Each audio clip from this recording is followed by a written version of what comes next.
High friends, welcome to my channel Riaz diary. আশা করি তোমরা সবাই খুব ভালো আছো আর সুস্থ আছো।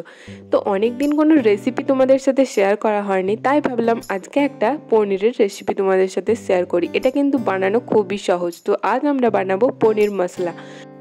এর জন্য আমাদের লাগছে আদা, রসুন, পেঁয়াজ, কাঁচা লঙ্কা আর টমেটো। অন্যদিকে পনিরগুলো কিন্তু টুকরো করে কেটে নিয়েছি। এবার কড়ার মধ্যে অল্প তেল দিয়ে তার মধ্যে পনিরগুলো কিন্তু ভাজতে দিতে হবে। তো পনিরগুলোর উপর হালকা একটু লবণ দিয়ে দিতে হবে।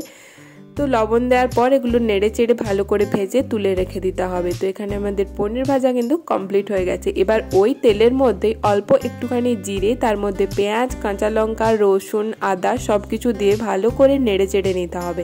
একটু ভাজা হয়ে আসলে তারপর দিয়ে দেবো টমেটোগুলো।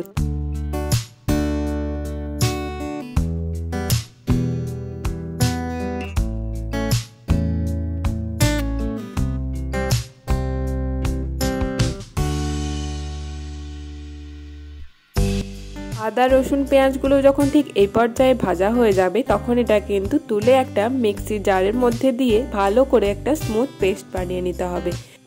এরপর ফ্রাইং প্যানে আরও একটুখানি তেল অ্যাড করে তার মধ্যে কিন্তু এই বেটে রাখা মশলাটা আমরা দিয়ে দেবো।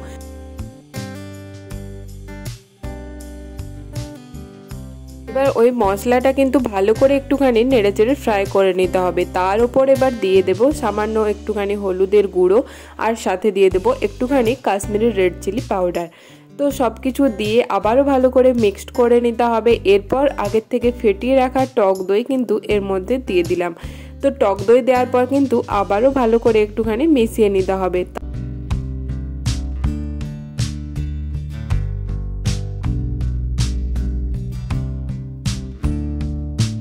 সব কিছু মিক্সড হয়ে গেলে এবার ওপর থেকে পরিমাণ মতো লবণ আর সাথে জল দিয়ে কিন্তু এটাকে একটুখানি ফুটতে দিতে হবে।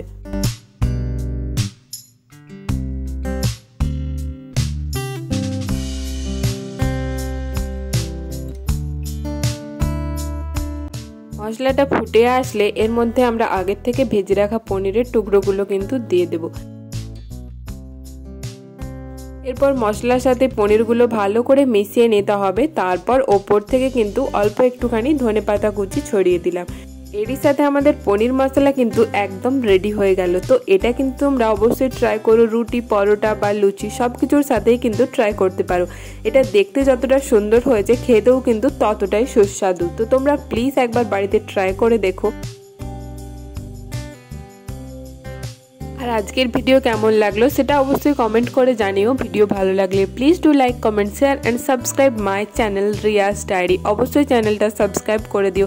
দেখা হবে নেক্সট ভিডিওতে। ততক্ষণ পর্যন্ত খুব ভালো থেকো, সুস্থ থেকো। Thanks for watching. Bye bye.